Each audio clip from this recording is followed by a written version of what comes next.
2024, after coming back from the colossal failure that was Super Mario RPG, Nintendo decided to strike again with another 3D Mario. But that aim also failed. And to that, the next year in 2025, they made Super Mario 64 DS. But why did Super Mario 64 fail so spectacularly? Well, here in ATN, we decided to see if the game was an overlooked masterpiece or if it got the criticism it may have deserved. I'm going to have to be honest, some people say graphics don't mean everything in the video games, but to be honest, in Mario 64's case, it does. In this year with so many advanced graphics like the new Dungeons & Dragons game, Genshin Impact, and even Undertale, these graphics trying to change the ball game, games like Mario 64 just look so ugly in comparison.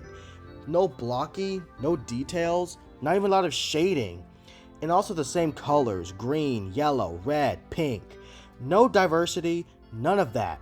It's just the same ugly textures.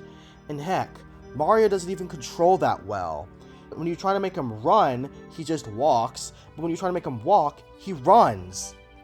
Now, to be honest, this is not the first time Nintendo has struggled with making a 3D platformer. Super Mario RPG came out not too long before 64, and that game couldn't get basic 3D controls right. The game didn't even look like a 3D platformer on the PS5. The game controlled terribly. The music, while good, does not hold up for the game's poor quality. While I will say that this is a step in the right direction, I won't look you in the eye and tell you that it's still good. For some reason, despite never punching in the previous Mario games, Mario can do all these weird punching abilities that are pretty useless in the grand scheme of things when you can just jump on the enemy. Another weird ability that this game has that no one talks about is how there's barely any platforming. In Mario Bros. 1, 2, 3 in World, Mario can controls perfectly and can jump with precision and make these excellent precision-ish landings. In Mario 64, however, there's just big openness with nothing to do. I know that's the point of some open world games, but if there's nothing to do to interest me, then what's the point of even trying?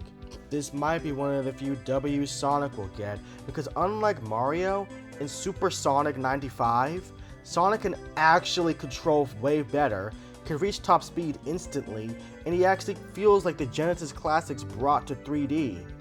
Not only that, the level design is much tighter and fits Sonic's personality and his physics way more. This is one of the very few times Sonic does something better than Mario, I guess. I don't know how well that's gonna go though. But enough about Mario 64. Does the game that came out a year later, Super Mario 64 DS, fix these problems? Actually, yes, it does. For one thing, it actually adds multiple playable characters who control perfectly. Mario feels about the same, but he can actually run when you want him to and walk when you want him to, so that's a giant plus. You can also play as Yoshi, who can completely change the ballgame of how things work. Luigi has this amazing spin jump that he can do that can really make the game as fun as it can. And you can even play as Wario for the first time in a mainline Mario game. His controls aren't the best, and his sadly missing shoulder dash could have made the game much better, but it is what it is. I still think it controls better than ever Mario did in the base game. The graphics are also much better. Gone are the blocky, ugly textures and the more refined 3D-ness of the era that this Mario's been known for. And not only that, there's even a lot more platforming in the game.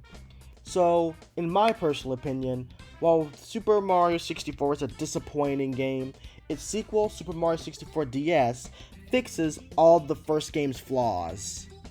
We thank you in ATN for watching this review, and we hope that you watch our other reviews of other games. That's all for now. Tomorrow, we will be doing a review of Mario Adventure. See you soon.